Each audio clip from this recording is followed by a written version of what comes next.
સરકારી શાળાઓમાં શિક્ષકોની અછતને લઈને એએપી એક્શનમાં પ્રવોત્સવ અગાઉ વિરોધ પ્રદર્શન। ગુજરાત સરકાર શાળાઓમાં પ્રવોત્સવ કરવા જઈ રહી છે, પરંતુ શાળાઓની સ્થિતિમાં સુધારો લાવવામાં તેમને કોઈ રસ નથી। કાર્યક્રમો અને તાઇફોની આડમાં સરકાર દર વર્ષે સાચી હકીકતોને છુપાવે છે। સરકારી શિક્ષકની પરિસ્થિતિ દિવસે ને દિવસે વણસતી જાય છે। 2023માં પણ એક પણ ઉમેદવારની સરકારી કે ગ્રાન્ટેડ પ્રાથમિક અને માધ્યમિક સ્કૂલોમાં ભરતી થઈ નથી।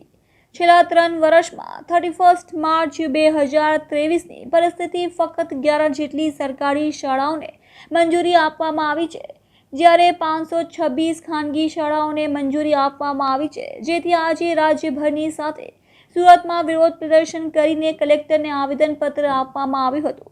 તાઇફા થાય છે, નક્કર કશું નહીં આપ। ગુજરાત સરકાર ફરી એકવાર શાળાઓમાં પ્રવોત્સવ અને ગુણોત્સવ જેવા કાર્યક્રમો કરવા જઈ રહી છે, પરંતુ સરકારને ગુજરાતની સરકારી શાળાઓની સ્થિતિમાં સુધારો લાવવામાં કોઈ રસ નથી। સરકારી શાળાઓમાં શિક્ષકોની ઘટ અને જરૂરી સુવિધાઓની માંગ સાથે આજે તારીખ 25 જૂનના રોજ આમ આદમી પાર્ટી સમગ્ર ગુજરાતના સંગઠન દ્વારા તમામ જિલ્લાઓમાં કલેક્ટરના માધ્યમથી મુખ્યમંત્રીને આવેદનપત્ર સોંપ્યું। આ કાર્યક્રમમાં આમ આદમી પાર્ટીના પ્રદેશના નેતાઓ, પદાધિકારીઓ, જિલ્લા અને તાલુકા હોદ્દેદારો અને મોટી સંખ્યામાં કાર્યકર્તાઓ હાજર રહ્યા હતા। મુખ્યમંત્રીને આવેદનપત્ર મોકલાયું।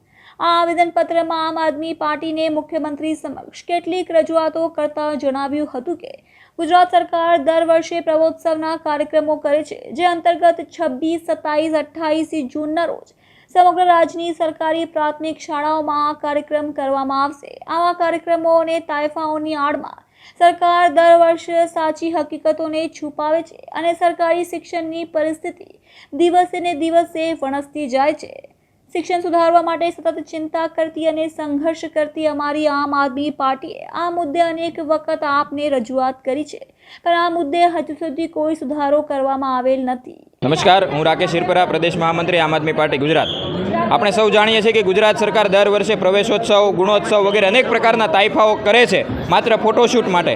અમે આ કાર્યક્રમને પ્રવેશોત્સવમાં કાર્યક્રમમાં બાળકોને આવકારવા માટે જશું, પણ એ બાળકોના હિત માટે સરકારને સવાલ કરવા માટે આવ્યા છીએ કે આજે 1600થી વધુ શાળાઓ માત્ર એક શિક્ષકથી ચાલે છે, આમાં સુધારો ક્યારે આવશે? 18,000થી વધુ ઓરડાઓની અછત છે, આ ઓરડાઓ ક્યારે બનશે? અત્યારે 32,000થી વધુ શિક્ષકોની અછત છે, આ અછતની પૂર્તિ ક્યારે થશે? 1.14 લાખ બાળકો ગયા વર્ષે ધોરણ 8માંથી શાળા છોડી ગયા છે। આ બાળકોએ માધ્યમિક શાળામાં પ્રવેશ નથી લીધો। આ બાળકોને સારી શાળાઓ, સારું શિક્ષણ, એફોર્ડેબલ એજ્યુકેશન ક્યારે મળશે? તો આ તમામ સવાલોને લઈને આમ આદમી પાર્ટી આખા ગુજરાતમાં આજે આંદોલન કરી રહી છે, વિરોધ કરી રહી છે।